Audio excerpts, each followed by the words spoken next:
Hey guys, welcome back to another development tank. Pumped with today. We've got another fish into the tank. So Jonesy, he's got his own episode. He's been here a while, and essentially here at Little Fish, if you book a consultation, Jonesy's who you'll speak to, and he's who will work through your situation and try and figure out a solution for you, whatever that might look like. So super pumped. He works closely with Gav, Claire, and myself. There's some strategic stuff that Jonesy heads up, which we will be dropping in his episode when the time comes. So make sure you stay tuned. If you see his name in the description, it'll be something exciting coming. Today, we're going to talk about JVs, joint ventures. A lot of people are coming through. They've got X amount of money. They want to get into property development. How do they do that on a budget? And how do you partner with people safely? Let's get into it, Jonesy. All right, let's get into it, guys. Got Jonesy here, pumped. This is a topic that is getting very noisy, especially in this building, so keen to unpack it with a great man. Thanks, Pete. Obviously, I'm on the front line, get to speak to all of the client inquiry. And I think the real issue at the moment, particularly with where the sort of economic climate is, cost of build, finance, etc., I think the barrier to entry to be able to progress into doing developments, one issue that a lot of people are facing, across all various ends of the spectrum. So the thing I wanted to chat to you about today, I'll explore in a little bit more detail, is the sort of joint venture partnership structure, just to kind of bring to the people an understanding of how they could possibly navigate their way into getting involved. You sort of explore your own personal situation and feel like, you may hit a brick wall, whether that's borrowing capacity, whether that's having enough cash available. But there is other ways around that. Yeah, 100%. I think it's a great topic, and I definitely feel like, we work closely together. The inquiry that come through and the people that come through the Little Fish network out there as well, that, hey, I've got X amount of money. I see this as a great vehicle. I see it as a great opportunity because people think now could be a good time to buy, and, the prices that we're going to see in 2 years may be better than they are. Everyone's sort of anticipating that. We definitely are. So people see it as a vehicle, but how do they get in, and how do they get in safely and mitigate risk along the way? Look, I think there's a few things to unpack in that. Like, it's probably firstly understanding your own personal situation. Absolutely. Probably the things I touched on before, cash on hand, borrowing capacity, etc. Then it's probably then understanding a bit like what you would see on other development tank episodes with, Gav in particular presenting, sites and feasibilities, and understanding where you probably sit in that market. I think once you sort of wrap your head around that, on where you sort of think your limit is or range is, then really understanding on whether that a feasibility or an investment in that level of project is viable, or I guess whetting your appetite as such. Because if not, then it's looking at how can you then expand your capacity, whether that's with, the examples that I've seen in recent times, a couple of brothers getting together, a mother who's now single, wanting to be back involved in property development, wanting to utilize, townhouse development as an investment vehicle, looping in a couple of her sons. Yeah, 100%. I think this is something I've seen for years. We've got clients that parents are doing it with their kids.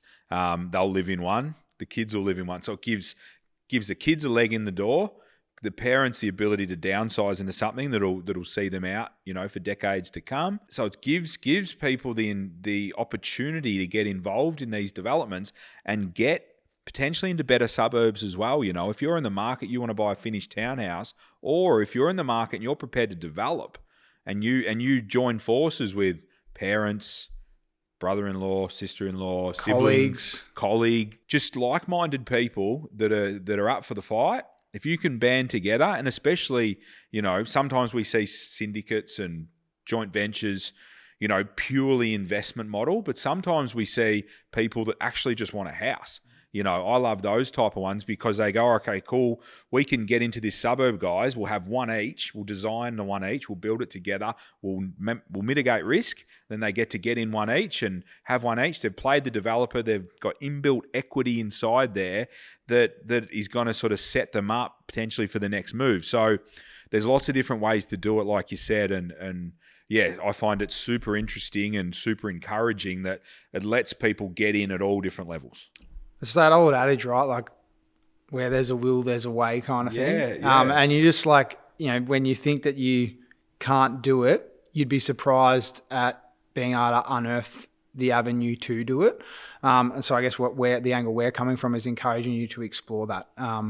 Ask questions, build a bit of a network, get an understanding. Obviously the ultimate thing is trust and value alignment particularly from a partnership point of view. But I guarantee that those people are out there, whether that's within our network, whether that is your family, whether that is colleagues, but there will be an opportunity. You find a profitable development project, you'll find a partner. That's, mate, great advice. And I think it's a little bit like the red car effect. Once you start looking for them, they start popping up. And if you know what you're looking for and you know what you're open to, I think the opportunities can present themselves. If you're not open to them, you definitely won't see them. So I think, like you said, super important. It might be Uncle Joe that's done well for himself. Might be Aunt Sally on the other side. There's lots of different people that you start talking about openly what you're looking to do.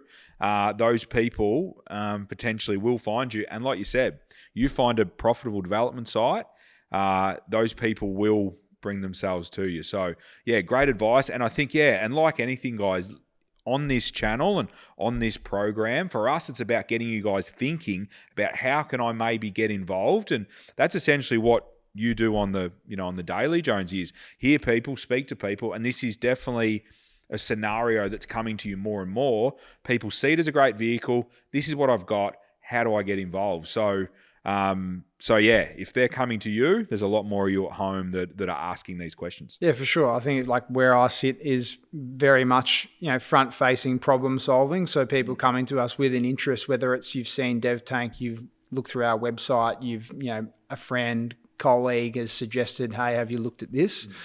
My role is to sort of unpack and problem solve and point them in the right direction. And this is one that constantly comes up because of that barrier of entry. And it's one that I think is worth continuing to explore, because I think people really understanding the nuance of it and how to pull it together. So it can seem somewhat daunting, but in reality, it's actually quite simple. Yeah, it's spot on. It can seem daunting, but once you unpack it and understand it, it's nearly amazingly simple, really. I'm just thinking back to an experience. I've got five people that all didn't know each other, but had a mutual person in myself, and I'd spoken to them. And essentially, I connected them all together. I had a project, and it got me thinking. It just got me thinking who could I put together? Essentially, I just connected them offline. They all got to know each other. They've set up an entity, and now they're looking to buy a development together. So there you go, 5 people that didn't know each other. I thought they'd be a good fit, but it was up to them to connect and figure out if it would be a good fit. And they've gone through and they're doing the right due diligence, going up the right legal avenues, all these sorts of things that now they're doing a site together and they've de-risked it. They're all putting in circa 400, 500 grand each. That's what they've got. And they'll plug in private funding and they'll be doing a project together. So, and getting into good suburbs. So anyway, that's just a little case study that I wanted to mention, that, these people, if where there's a will, there's a way, and you can get in and enjoy the property development journey without maybe doing the whole thing yourself, I think, which is good. Absolutely. Yeah. It's de-risking your own individual position, not over stretching yourself in that situation or scenario.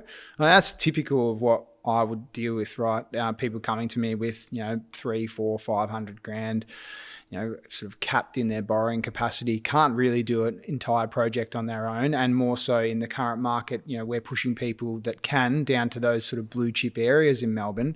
It's, the entry point's quite expensive. So the best scenario would be that they gravitate towards building a joint venture partnership with whoever that may be. And then the typical structure kind of comes into play. And I guess the way in which that sort of unfolds for us, and the way in which we've best see it utilised is, say it's 4 people of, 500,000 each. They obviously get, an accountant to advise them and the legal structuring in place to, set up a unit trust. Everyone has their sort of 25% share. And then ultimately they go and purchase, with their $2 million of cash, a land purchase and cover soft costs. And that's where, they, take, there's no mortgage on the site. The title is unencumbered. Yes. And then, from a private funding perspective, within the Little Fish network, we have, players that are interested in funding the construction when the project is geared and set up like that, which, again, if you're just out there, average punter keen, not aware of, what options you have, well, that is potentially an option. Yeah, 100%. And it's something that's just come to us, I guess, over the journey of this nice way to split the LVR and split the risk. And it means that people at the front end can, put their money in, with little risk when you're one of 2, 3, 4, 5, 6, whatever it is. That entity owns the land, pays for the soft cost, gets the permit, paying no holding costs throughout that time. And then connecting with one of our sort of equity partners that see it as a great opportunity, be first mortgage on title, minimal risk, pay the builder as they go through, and then get to the end, sell out, pay out the lender, and then all capital and profits going back to the investors. So, for me, I feel like it's a nice, simple risk mitigation way to go about property development. For sure. Yeah, no, I couldn't agree more. I think it's particularly from where I've come from. I came from a completely different space, in sort of boutique apartment development, and the complexities of mainly construction in that and the risks associated. Like, this is a much simpler, more straightforward play that's, it's really easy and simple to understand the feasibility, and it's super tangible in terms of you see the site, and it occurs quite quickly over, particularly with how we operate in-house, a 24-month period. Yeah, correct. And I think people to be able to invest in a property development over a circa 2-year lifespan, and, your internal rates of return, can get shrunken down even more if you're negotiating 6-9 month settlement or something like that. So you can really get those sort of rates of return quite attractive, I suppose, and especially if you get in the way of a nice property cycle as well. But to be able to do that, to be able to essentially own the dirt yourself, not having certain levels and certain tiers of lending, it's genuinely you've got your handful of punters in there, all with sort of equal shares or something like that, owning the land, minimal risk, but then plugging in a development manager that knows what they're doing as well and runs this process a lot, especially when you've got a group of you, can mean that they can be hands off, put their money in, follow along, learn, play along, but have that professional with the expertise and the experience plugged in to get them from A to Z as quick as possible with as minimal sort of headache. So I think it's a great way to invest. All right, Jonesy, this has been gold, mate. What would it look like if someone was playing along at home and they go, hey, this might suit me. I've got my parents, I've got brothers, I've got sisters, wherever they see their team, what would it look like, I guess, assembling your professional team? Who do you want to surround yourself with as far as kicking this off? What professionals would you be looking at? I think before I even got to there, I reckon there's one important part to sort of unpack. You're sort of sitting on the couch, listening to this, watching Dev Tank, interest in property, want to do your own project, can't afford to do it on your own, are looking to sort of syndicate, joint venture, partnership, however you want to kind of position it, and you feel like you've got those people in your camp. I think the first discussion is, around value alignment. It's understanding the strategy, the goals, what everyone's motive is, just to ensure that you are on the same page. Like, that's because that's where these kind of opportunities come unstuck. And I think, building that trust and understanding, you've said it, we've found people that don't know each other. They've gone and met, they've gone and set it all up, and they have been able to align and find that, I guess that level of motivation and strategy to undertake it. So I think getting that first and foremost is the most important thing. Then the next step would be, from a professional point of view, like, who are you looking to appoint? Who do you need to engage and discuss and unpack certain, parts of this process with? And the number one would be an experienced accountant. From a personal point of view, going and getting advice, understanding each individual's personal situation, and then the best way in which to structure this. And I think from an experience point of view, being involved in property and understanding the different mechanisms and way in which you could potentially structure it. The typical one we've touched on is the unit trust structure, but there are other ways in which you can navigate that and set that up, just dependent. And you want to understand that from a tax point of view, come selling at the end, you don't want to be stung more than you have to pay. Yeah, 100%. I think your exit strategy is super important. And as always, guys, this is to get you heading in the right direction. These professionals Jonesy's reeling off are super important to have in your corner, but there's always horses for courses. You need to go get specific advice with all these people. But yeah, perfect. Yeah, and I think then obviously sort of following on from the accountant would be then having a legal representative, like someone to structure up a unit holders agreement, for instance, and probably unpack some of the potential scenarios that could unfold.